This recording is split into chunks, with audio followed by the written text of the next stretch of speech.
on and dim down the lights for a very special macabre episode of Lazy, Mistress of the Dark. Tonight's movie for the evening, Who Killed Captain Alex? Learn about Ugandan history, the production hell that almost made this movie a piece of lost media, and the hilarious banter of Lazy and friends. This is Lazy's Movie Macabre.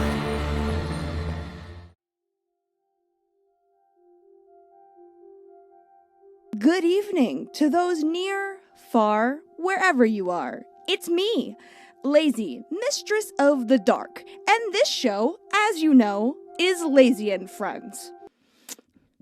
I lost a bet, okay? I said I would do Elvira as a joke in Halloween, and now it's December. I understand that the fit is not very festive for the holiday season we are in. Here, hold on, maybe I can fix that. Let me try to find something back. Jolly old Saint. Better. Merry fucking Christmas. I have once again plucked another movie from the archives to torture my friends with. Because what a better way to celebrate the holiday season than with so bad it's good cinema. We did it last year, so it's only fitting we do it again because if it ain't broke, don't fix it. Tonight's presentation was recommended by one of our patrons. I swear I'm going through the recommendations list. I just accidentally forgot about it. I'm so sorry. So special thank you to Jordan Ogle for recommending this one for us. Sit back, relax, grab yourself some popcorn because tonight's episode, we're gonna be exploring a fear unlike any other.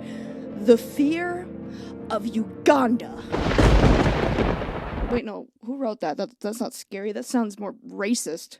Who put that in the script? You can't keep doing this to me. I'm going to get canceled. Uganda as a country is one that has been through a lot historically and politically. Pre-colonization, the Ugandan farmers and peoples were reliant on a country rich with natural resources, such as copper, cobalt, and gold.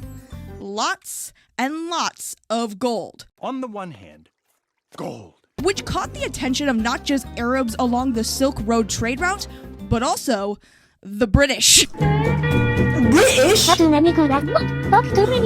Which claimed the land of Uganda under British sovereignty, which lasted until the 1960s. They were a colonized nation for over 100 years. Due to their resources being shafted for over a century and the popular European pastime of enslaving people, as well as a number of different political conflicts and pandemics, gave the country a hard time building itself back up economically, resulting in Uganda being regarded as one of the poorest nations in Africa. Nowadays, it has reached political and economic stability, becoming one of the fastest growing economies, which sets the stage for 2010. Uganda was economically stable, but inflation still made things extremely expensive, which was a worldwide phenomenon that the US was still reviving from 2 years later. What also was a worldwide phenomenon, aside from everyone's life savings going into the shitter, was the emergence of the action blockbuster. I mean, these were the years that Marvel was just flushing out their catalog and the cinematic universe was still a concept in early development. We had Iron Man 1 and 2, Inception, Kick-Ass, Scott Pilgrim, and the Tekken movie, I guess. You can't deny it, Jen. It's what makes you who you are. The curse of the Mishima blood. My father. My son. Case in point, even before 2010, action-adventure movies were huge blockbuster hits. And whilst the rest of the world had well-established movie industries, Uganda did not. In comes Issac Godfrey Geoffrey Nabwana, better known as Nabwana I.G.G. Oh my God, I get it. He's an inspiring director who, growing up, had actually never been inside of a movie theater before. Have you ever been to a movie theater? Huh? Have you ever been to a movie theater? Me? Yeah. No. No.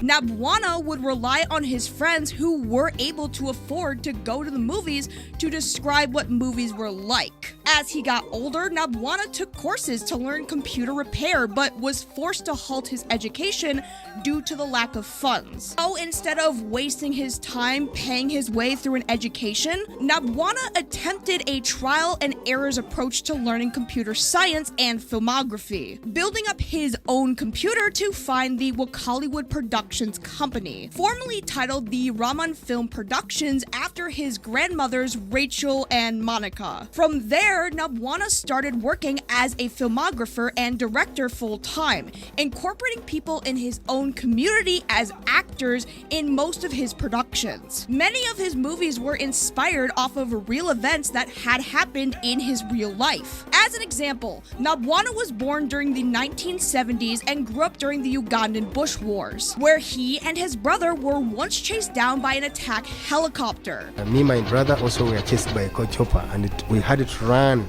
My brother, because he was very good at watching movies, he said, we have to run, we have to be behind the chopper. We might not be behind the chopper, always have to be before, in front of it. So run. It was a war. It was a war zone by that time. You grew up in the Civil War. Yeah. And this inspired the concept for his very first movie and Uganda's first ever live action movie, Who Killed Captain Alex? And that last part isn't even a joke. The people of Uganda consider this guy their version of Quentin Tarantino, due to his movies being full of excessive violence, over-the-top scenes of mass destruction, and extremely well-coordinated fight scenes. Like, I'm not even lying, it looks like these guys are legitimately, like, punching each other. Like, the fight choreography in this movie really isn't that bad. Super kick. What's happening?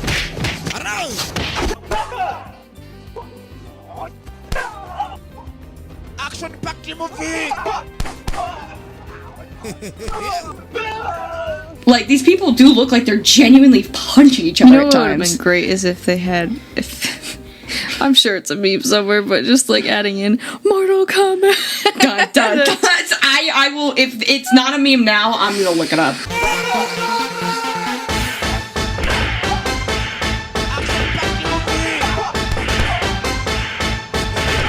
I really hope it is and then I gotta be honest there, after I said Mortal Kombat, my brain did a bit of a switch there and went to the John Cena theme song instead. I will make both. So, I will make both. Do what you will with that. I'm an editor. I'm my own editor. You think I don't have the capabilities of doing this already? Just promise me you'll send it to me. And I want to see it first. Sorry, guys. Will. I pay her too, so I get it first. I pay her and I'm her friend, so I don't know. His name is John Cena.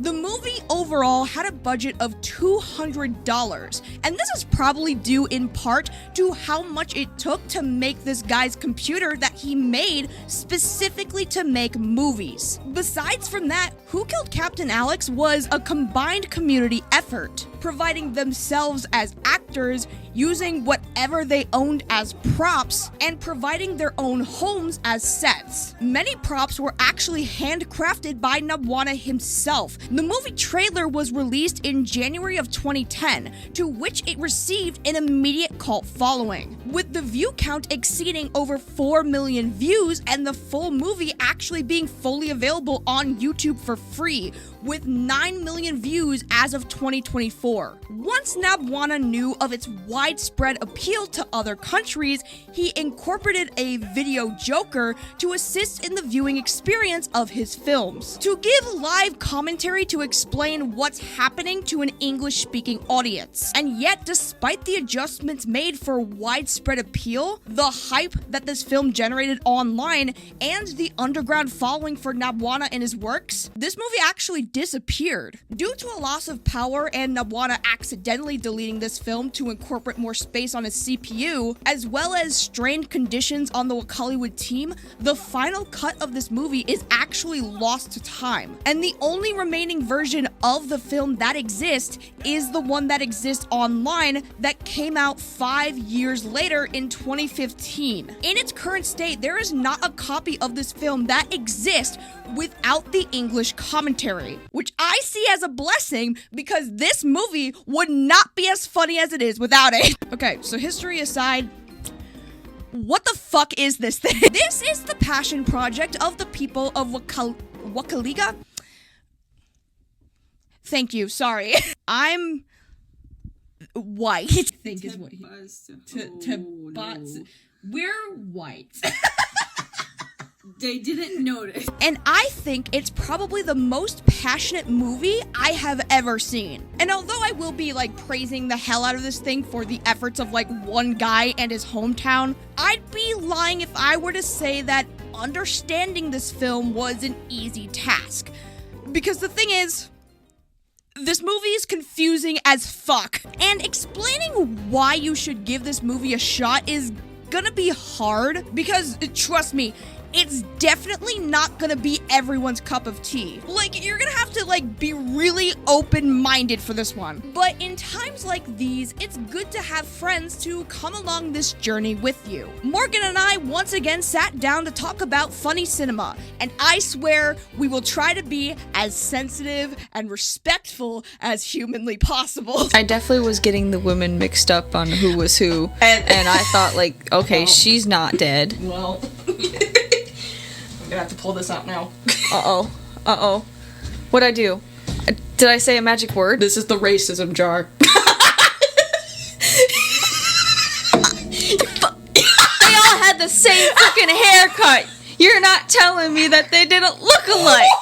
Okay, to be fair, it was very hard to follow characters, but not because they all looked alike. Not all black people look the same. I was talking about the women. I could tell the men apart. Put that jar back. Okay. Put it back. It's just gonna be down here. No, back. That's good. All right, keep it over there. All jokes aside, we loved this movie. We love the people of Uganda for putting their whole soul into this thing. So let's break this down. This is Who Killed Captain Alex? Will you marry me? I prefer men. What? He starts the movie with the obviously like seeing all the like production logos as every movie does, and he says, well, first he says this is the best of the best movies, which is the greatest way to describe anything. Raymond Film Productions. Yeah. Okay. And then he says, tighten your seatbelts. Yep. Yeah, you have to for the movie experience you're about to have, which I mean is necessary for this film. I feel safety first. You gotta buckle up for this. Yeah. Oh shit! Buckle up, guys. It is nuts. Tighten your seatbelts. The movie follows the leader of the Ugandan People's Defense Force, Captain Alex. There's a character named Captain Alex. That is the main character's name, and is the name of the character of the main movie. Yeah, main man of Movie Man. The Movie Man. The best of the best movies. Who is tasked with eliminating the Tiger Mafia, run by this man, Richard. And that's kind of all that happens for the next 30 minutes. What happens to flesh out this plot is a bunch of random scenes that I guess are supposed to establish who Captain Alex is as a character, what this conflict is supposed to be, and the main players involved. Except that it's incredibly hard to follow for two reasons. For one, each scene feels very disconnected from one another. For example, our opening scene is Captain Alex being interviewed by news stations, to which he openly says how he intends to kill the leader of the Tiger Mafia. These interviewers being like asking Captain Alex, where do you think this guy is? And he'll be like, I will make sure that I capture him. And then it will just be the VJ, and he just says, and kill them forever. In case you needed to know how people die. They go away forever. He's gonna kill them forever. Forever. Only Alex can stop the mafias. and kill them forever. Not temporary, forever. Which I feel like if you're trying to like run a secretive operation to take out a criminal organization, you probably shouldn't be saying that like on a public platform like the news. But anyways, the next scene after that is a bunch of soldiers at a bar? I think the third scene now outside of the guys chopping water was them at a bar, I think. Yes. Can we talk about this bar? There's a lot to acknowledge. Where do you want to start? Well, first of all, let's just acknowledge that, you know, these people don't live in like the most richest area, right? No. So obviously like the buildings and props and shit are gonna be a little run down. But patio chairs? Solid. I mean, you know what? Maybe that's the aesthetic. Hell, why am I being so judgmental? Why am I saying all these people are poor? They just can't afford real chairs. No, Honestly, maybe they're trying to emulate that. Like, this is just your bar outside. Honestly, maybe we should take notes, because, I mean, you see it in movies all the time. Oh, for Those sure. chairs are going to get thrown. So wouldn't you rather get hit by a plastic chair? Oh, than for like sure. You know what? They thought ahead of this shit. Heavy, like, metal or wooden chair. They thought ahead of this shit. They were knew. thinking 2D chess moves, 4D chess moves. Doing I mean, this especially shit. since later on that guy is like, whoosh, oh, shit. take that drink back. And then they beat the shit out of each other, and then Captain Alex breaks up the fight. And then the scene ends, and the next scene directly after that is Operation Tiger Balls. There's like a little like excerpt in the bottom right of the screen as it's filming these people like sneaking up on this like fucking operation base, and it says Operation Cut Tiger Balls. I did not see that. And that's what they called the first operation of this movie, is Operation Cut Tiger Balls. That's a solid plan. And so far, the only character we know up until this point is Captain Alex. Barely. The issue with this sequence of events that is like a continuous issue with the rest of the film is the pacing. Scenes just kind of happen without really much explanation as to how they relate to each other, or who these people are, or how the last scene even connects with the first one. The scenes of this movie do not correspond with each other at all. That's not the only issue with this movie though, because the second thing that makes this movie impossible to understand is the movie's video joker. This is VJ Emmy, live in the studios from Wakariwood, Uganda. But basically what a VJ is supposed to do, it's supposed to explain to foreign audiences what the hell is going on in the movie when the plot is like not really very comprehensible. However, this VJ has just random commentary, and not only just random commentary, but he speaks for the characters. Even though the characters didn't say anything. Wait, did he really? Yeah, because the one character, Richard, I think his name is, the head of the Tiger Mafia, he will just insert thoughts that this man is having that I'm sure he wasn't thinking at the time, which is a complete tonal whiplash of the entire movie. Like, it makes no fucking sense. His brother gets kidnapped, and all that is going through this VJ is emulating a crying noise and be like, I want my brother! I want my brother! My brother! My brother! My brother!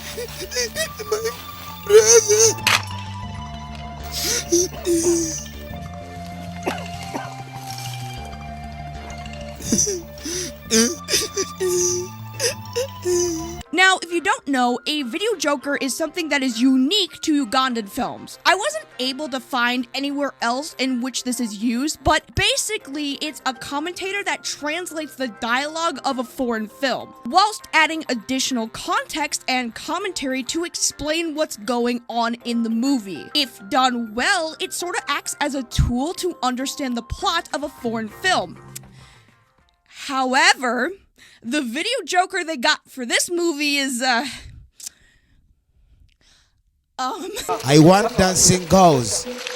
Beautiful girls. I'm making German food. German food? Yeah, we found German tourists. We're cooking them.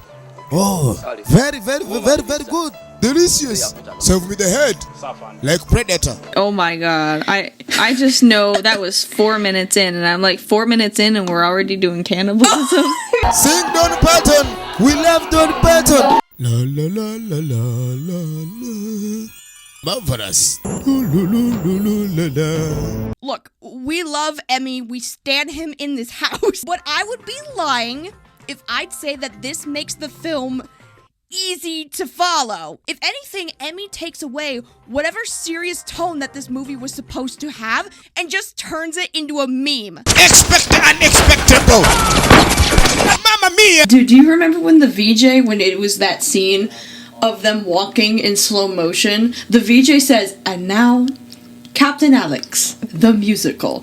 And he's just singing. And now, Captain Alex, the musical.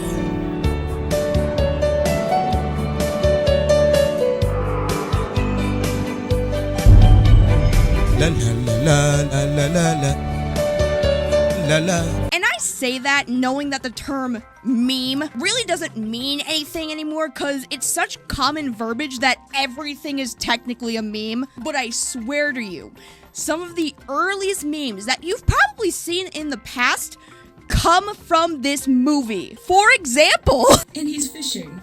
And he fishes, and he, for whatever reason, he catches a fish, and he keeps the fish, like, next to his shoes, which is a weird choice. Yeah. Already. And the woman comes over and picks the fish up, and she's like, "Can I eat some?" And it's just this guy. Hold on.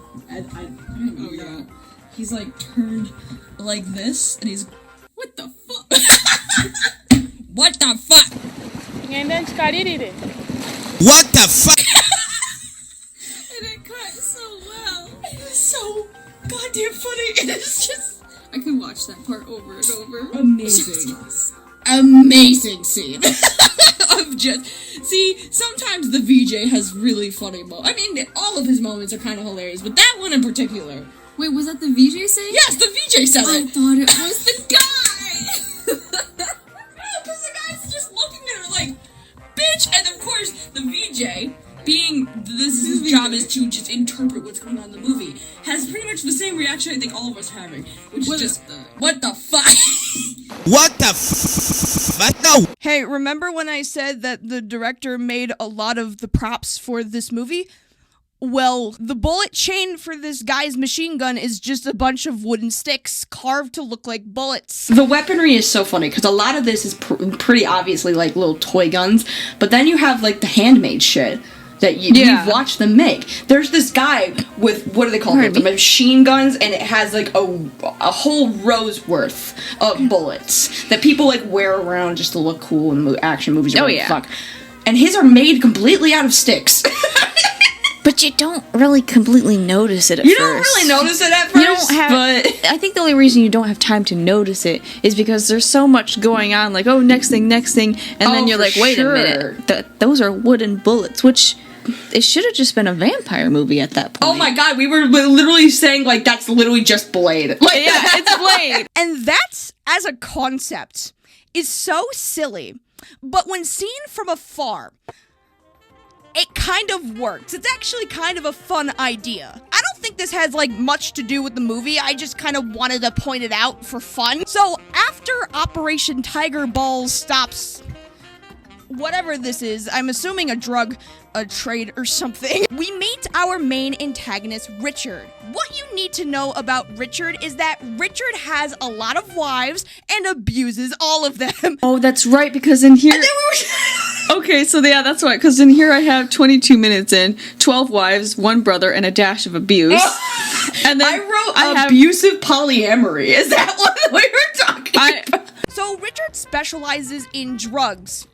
Maybe. It's kind of hard to tell what exactly the Tiger Mafia does, because although his crew does whatever that transaction was, I assume drugs, they're also like a rogue militia. So like, I wouldn't be shocked if they were like a part of some like weapons trading or something. Here's a fun fact, but during this scene, Richard is watching a music video that was filmed and directed by Raman Film Productions. Also, he is watching TV right next to a plushie of Minnie Mouse for some reason, which means that this movie is part of the Disney canon. So yeah, this Who Killed Captain Alex canonically is a Disney movie. It should be streamed on Disney+. Did we decide that he's the Disney princess? Who is the Disney princess?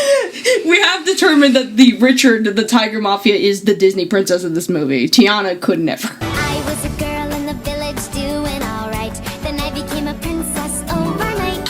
This guy kills people. Yana could never. So it's in this scene Richard learns that his brother, who I guess was in the last scene somewhere, was taken into custody. So he throws a fit and shoots his own wife. And of course, Puff is just like, well, I saved your wife. Like, You saved this bitch? What up, my brother? You saved this bitch and not Martin. And of course, she gets all pissed. She's like, who's the bitch? Who's the bitch? And he's just... Oh no, he doesn't slap her. He shoots her. Wait, he shoots her? He shot her. That's why I thought she was dead the whole movie. No, that's why I thought she was dead the whole time. The woman was too stunned to speak. It's funny because every time Richard beats the hell out of his own gang members, the video Joker laughs like a deranged Woody Woodpecker. So, on Captain Alex's side, we have his police task force, this military commander who both fights drugs and uses drugs. The specialty is drug dealers. Oh yeah, he does. He fights drugs and he does drugs. Yes, he fights and does drugs. He fights the drugs and he does the drugs. He's like Ronald Reagan, you know? And Alex's brother, who we're gonna properly introduce later. And on Richard's side, we have Richard, this white beanie guy named Puffs, this wooden bullet spike guy who apparently has a Russian wife and kids. Make of that what you will. Richard's wife, Rita, and this double agent who seduces Captain Alex. At least that's all the characters that I can remember who actually have, like, a proper introduction and screen time and dialogue. I'm sure there's more, but I can't fucking remember for the life of me. Cut to Richard stealing guns from a corrupted police officer and calling him a diarrhea squirt.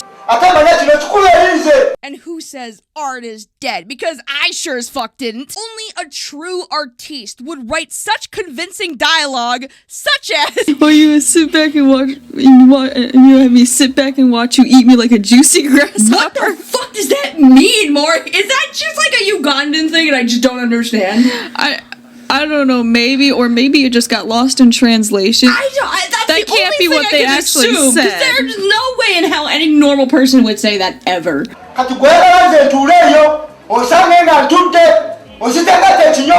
It's like a weird version of, so I'm just supposed to sit back and watch you like screw me over or something like that. I imagine that was the original line and it just came out. Why juicy grasshopper though? That. So, as I mentioned, on the side of the Tiger Mafia is a double agent implemented to get information from the inside. Well, there's this scene where I guess Captain Alex is telling her like a bunch of useless information about how he likes to take his gun everywhere, even to the toilet.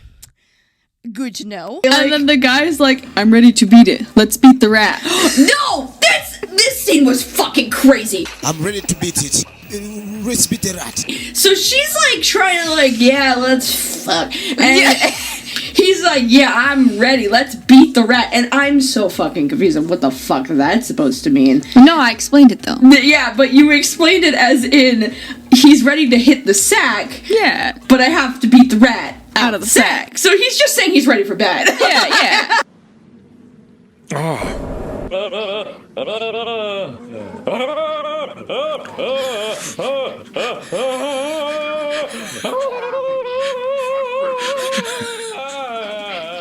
He's a tired man. He worked a long day. He just wants to go to bed. And then the camp is attacked in the middle of the night by the Tiger Mafia. Now, during this raid, somehow, at some point, Captain Alex just died. And in the midst of everyone shooting at each other and kung fu moves, Alex just dies. What? When? When, where, how, why? There was just so much fucking gunfire and crazy shit happening. I couldn't process the fact the guy dies off screen and then they find his body. I didn't even see him get shot. I didn't see him get shot either. I would assume so because there was so much fucking gun shit happening at once. Then I'm like, okay, sure, maybe he got shot. See, I want to see the sequel because he's definitely not dead. And it's supposed to be like this whole mystery to be solved, you know, like the name of the fucking movie. But not only does this Act 2 plot point never actually get properly answered, we don't even really get to see how this guy dies anyways. We don't see, like, the finishing blow, we don't see a final shot, nothing. He's just dead now. Like, you would think if this mystery of who killed this guy was so important as to be, like, the title of the fucking movie, would you not make sure that he got, like, an on-screen death? I feel like if this is the central point of your plot, you might want to make his death a big fucking deal. After Alex's death, the Ugandan army is taken up by new management, who kept their focus set on getting rid of the Tiger Mafia, which lends responsibility to solve Alex's murder on the shoulders of his brother, who... I'm sure he had, like, a normal name originally, but the video Joker just calls him Bruce Yu, so I guess that's just his name from now on. Bruce Yu, whose name is just a play on of Bruce Lee, but Ugandan, is a Shaolin monk who mastered the art of Kung Fu. Everybody in Uganda knows Kung Fu! I think this is where the movie, like, shines the most in terms of its action sequences. I mean, sure, the crazy shooting and explosion scenes are, like, funny and insane, but not as crazy as watching Bruce Yu actually kick people in the face. And they're fighting, and out of nowhere, some dude, like, fucking attacks brother, and he's, like, fighting all these guys, including the two guys that are fighting in the background, and he just decides to start fighting everybody for no fucking reason. And then, in comes what you picked up on, which I was so confused by. This guy comes in and they called him the Fat Master or something like that. Why? No, I don't know why. He wasn't even fat. They just call him Fat Master. And I wonder if it's something to do, because right afterwards they say, next time bring me sweets. Oh yeah, he's walking away. And I was like that's a man after my own heart. Next time, bring me sweets. Going into Act 2, we have three central conflicts. Bruce Yu's journey into finding out the answer of the movie. Then there's Richard planning a terrorist attack on the Ugandan capital to get his brother back. I'm really not sure how that was gonna pan out, considering his brother is being held captive at the capital. But sure. And then there's the Ugandan army trying to zero in on the Tiger Mafia. And wouldn't you know it, out of the three conflicts, only one of them is fully resolved. It kind of feels like, at this point, you're watching three movies going on at the same time. And I mean, there is effort into stringing them together, so at least you know they're all part of the same plot. But also, at the same time, you're just too busy laughing at the video Joker to really know what the fuck is going on. Then who killed Captain Alex? Who? So this will probably be easier to do, to just talk about this stuff separately until the climax, where it all kinda comes together in the end. So starting with Bruce Yu, he arrives at the location of Alex's task force and starts trying to solve his brother's death. To which Alex's own men mock at the idea of him being able to solve his own brother's murder. Bruce Yu is frustrated that Alex's men don't seem too rushed to find out who killed their captain. So he goes to his kung fu master for advice, to which his master just kinda tells him to fuck off. Now he's alone, sleeping in trees and doing push-ups in the ocean. How these things help him achieve his goal? I don't know. It is what it is, I guess. And then it just cuts to Ugandan Bruce Lee fucking doing push-ups in the ocean.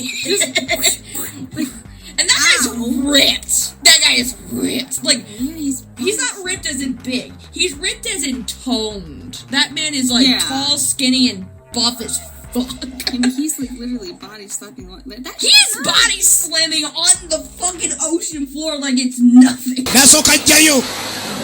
Kaliba, Kasandari. But you know what will solve his goal? A random woman who I thought got shot in the face, but is actually still alive. And tells Bruce Yu about her involvement in the Tiger Mafia. It cuts back to the wife, and she's explaining why she has the tattoo, right? And her backstory basically is that they kind of kidnapped her and forced her into the mafia. And there's this really funny edit, because the guy is basically like, you're going to either marry me or you're going to die. And they edit a heart next to the two of them, and the VJ goes, welcome to Uganda. olina ebintu ebyokusalawo bibiri okunfumbirwa oba okufa. Welcome to Uganda. Yeah, my notes. Welcome to Uganda. Marry me or die. Oh my god, it's like that is not the scene. Like, this is supposed to be a really, because she's like getting tortured. She's like tied up. They're throwing hot water on her. And the VJ... Oh, is that what it's supposed to be? Because she looked like she was enjoying. No! I thought she was like, you're supposed Oh to be. my god, no. So...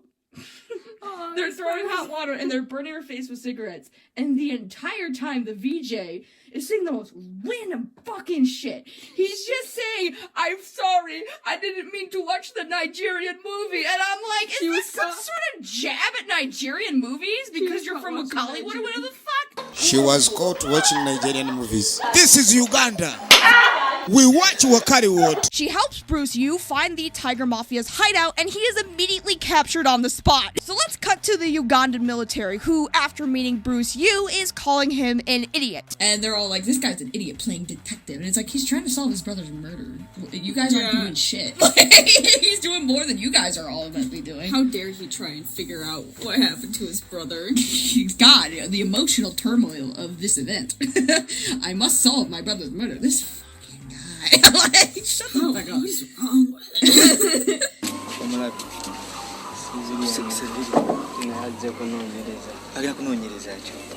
They discover that they're being tracked by the Tiger Mafia and their men have been captured. They tell Bruce Yu to fuck off and their efforts continue to hunt down the Tiger Mafia. Their only means of finding their hideout is through the double agent, who they already suspect is the one who is playing double here. The fucking spy lady is in the camps. And these soldiers are talking about, why don't we just kill her? Like, we know she's a spy. And I'm like, how do you know that? How do any of these fucking people know that? They were paying attention more than we were. And I don't know what it was. And before they even have this conversation, this girl shows up. She's like, hi, guys. And one of the soldiers goes up to her and she's like, you better get to work. The men are hungry. I'm like, damn!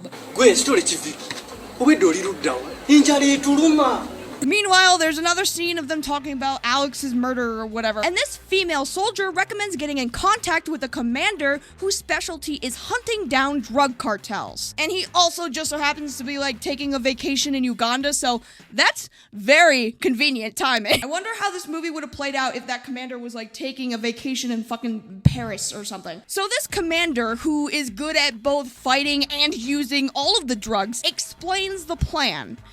Get a chopper to attack the Tiger Mafia head on. Meanwhile, the soldier that is sitting right next to him is on call with Richard the whole time, where he overhears their entire plan. Now, for a guy who claims to be really good and knows and understands how to track down drug dealers, he lets this motherfucker get 2 steps ahead of him. Like, 5 minutes on the job, and you're already fucking yourself. Another scene explaining the plot, this time to a bunch of foot soldiers, and now it's time for the big epic battle. Richard, in the meantime, is extremely pissed that Captain Alex was murdered. So he sends in their double agent again to get some answers as to what the military knows of his death. Unfortunately, the military already suspects her of being a spy, so they just kind of make her get in the kitchen and make the soldiers sandwiches. Whoa, guys, I didn't know that this movie was based and red-pilled. I'm an adult virgin. Funnily enough, after this scene, that is the last that we see of that double agent. She does not come back for the rest of the movie. Richard's main goal is just to get his brother back, despite seeming so passionate about Captain Alex's death. But that's not important right now.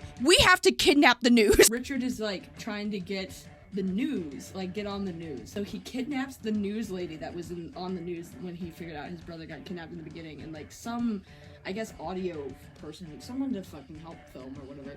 And he says, bring in the 2 idiots. And they take him out of the car. And he says, we're going to hijack this news station. We're going to broadcast this right now.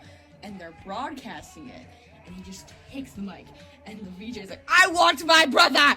And meanwhile, this guy is saying a speech or something. You can't hear any of it, because the VJ is so goddamn loud. I think some of it was in subtitles. Yeah, there was subtitles. I don't remember what the subtitles I think said. he was saying, like, I have hostages, I'm gonna start killing people if they don't release my brother or something. And this whole fucking passionate speech about, I want my brother back, give me my brother. And the VJ is loud as shit. We can't hear this guy's speech. And all of a sudden, he just looks over at some dude and just shoots him on camera. I want my brother. I want my brother. And the guy dies. And it's like, that was just some random dude who had nothing to do with anything that was happening.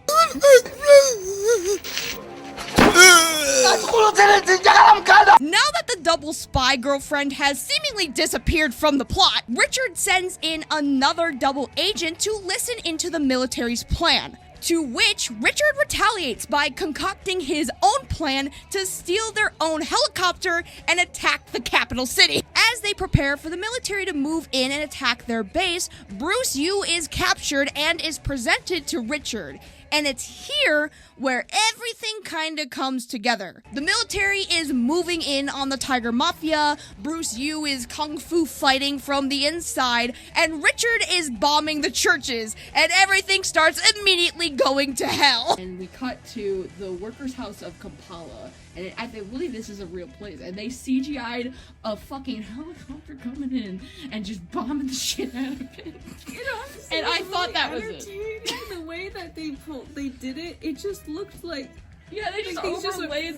Yeah, and I'm like, okay, that's gotta be it, right? And then they cut to, I guess, some church, and it looks like there's two, I don't remember what the church looked like, but it's just two fucking towers. Was it seriously?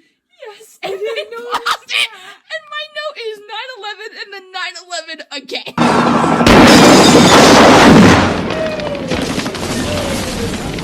Tugana maso. Wait. My note was just, oh no, 9/11. Because as soon as they started doing the bombs, I'm like, oh no. So the Tiger Mafia's base is bombed. They get in this massively over-the-top gunfight that is just so hilarious. There's this guy that is swinging from a vine while shooting as the VJ just screams Uganda, and it's amazing. Uganda! And Richard is captured and taken away. Bruce Yu seemingly ceases to exist from the movie entirely, and Kampala is completely in disarray. And as the movie ends, it suddenly doesn't. After the movie is over, we get an advertising reel for future projects that are to be released by the Wakaliwood team that they also recommend you see, such as The Ugandan Ninja, Bad Black, Revenge, The Ugandan Ghost Story. Don't know what that means. No. Crazy People. I wonder what that movie's about. Crazy People. That movie wasn't even called Crazy People. It was just a movie, like, I don't remember what the name was, but, Crazy People. That's all he says. The movie's just called Crazy People. There's another movie called Eaten Alive in Uganda, and the fucking VJ quotes is like, this is a real story. And then there's another one called Plan 9 from Uganda, and he just says, this one is a lie. And I'm like, it's a fake movie? Morgan, do you remember this part? Where the guy is trying to pronounce the name of this final movie, and it's just all of the syllables on screen at once, and he goes, Tetsa Batsa Tutsa Sula Sula.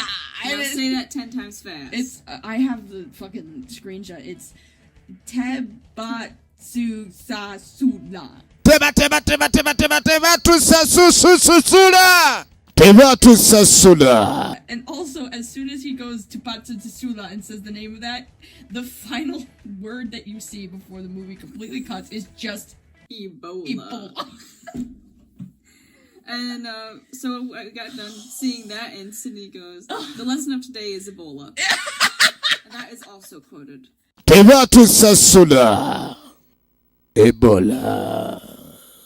Now, do any of these movies actually exist?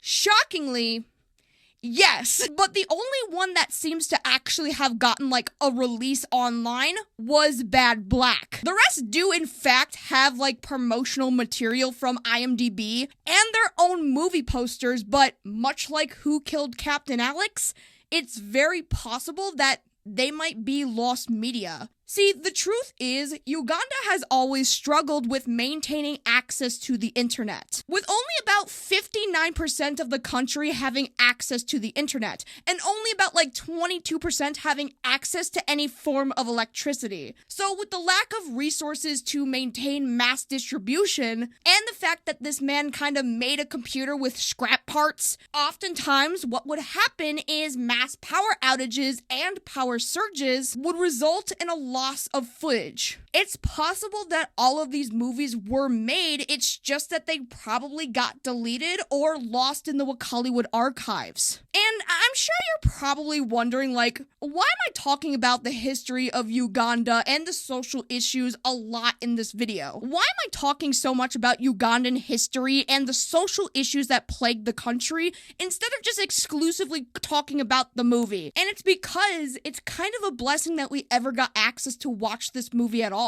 It's honestly a miracle that this ever got a mass appeal because so much was going against this team and they were fighting an uphill battle. And in a world full of uncertainty and fear, stories like this remind us that even when everything is up against us, fighting in spite of it is always worth it. Because the outcome is the funniest fucking movie I've ever seen in my life. This had a budget the size of a grocery shopping list and had more effort put into it than a modern $500 million Hollywood film.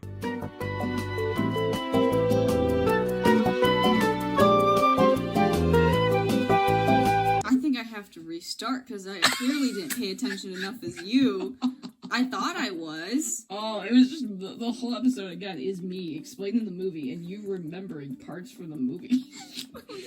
Whereas normal other episodes were us kind of like, oh yeah, and this happened because we were paying attention and you were just completely lost. When are you guys gonna recommend a movie that I understand? That was the movie. Thank you, Jordan, for recommending it. But can we please, for the sake of our sanity, Patreon, please recommend movies that make sense. I'm gonna say thank you with a question mark because I don't know how I feel about it yet. To be fair, we're not yelling at our Patreon and saying fuck you. We did have a good time. I feel like Neil Breen, we were way more frustrated about what the hell is happening. You know what? Thank you, because there's the fact that this dude just scraped this all together, that's a wholesome story. No, yeah, you gotta admit, the whole story despite about not how understanding.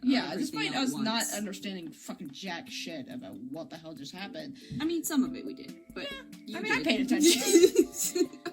I caught up eventually. Look, I just feel like part of this movie absolutely could probably make 100% sense if the VJ wasn't there.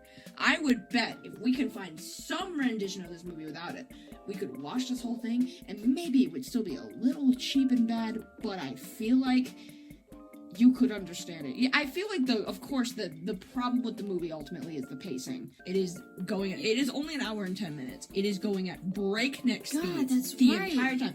The reason probably why it was so hard for you to pay attention was because on top of your ADHD, you were watching scene after scene after scene.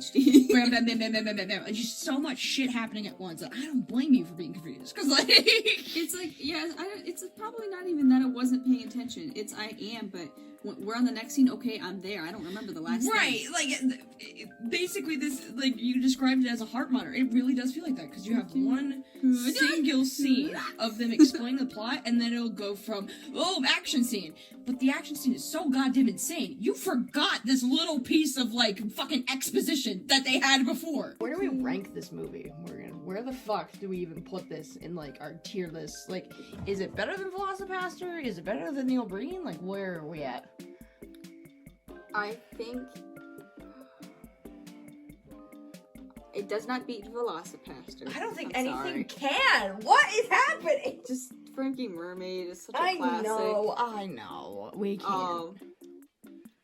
As far as Neil Breen, I think it surpasses that simply because I understood more of it. You may not have been paying attention, but you knew the plot.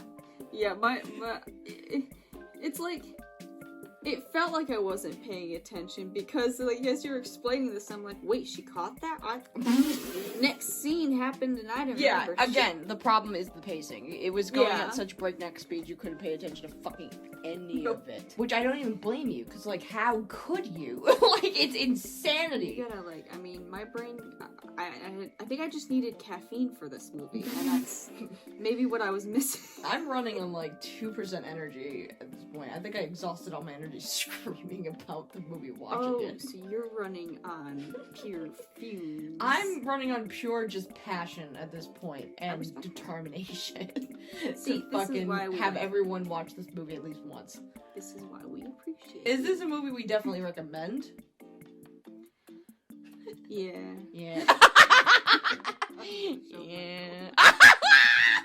Yes, please. Special thank you once again to Jordan Ogle for this recommendation, as well as our other $5 patrons. Average Corn Worshipper, Ephemet, Mushroom-Shaped Void Eyes, Tusky, Draco System, Styx 1212, Jowls XO, Snoozing Scribbles. Please play Lisa the Pointless, it's really good. Peach Reaver, Vetravacarian, Meekwood, Moomin, Red Blaze 27, Dodo Sow, Reginald Rensington, Late Mate, Demibird Does, Carbon IML, Alder Garaby, Fandom the Hoe, Mellow Milo, John X Woodcat, Walls X Migraine, L Peace, Magnolia, Sky, the Ooh Wooing One, Ethan, Bacon Pierogi, The Lorelock, Seraphim, Mew Too Late, Amber Lay, John Fannin, The Piper at Dawn, Jordan Ogle, Mamiko Megame,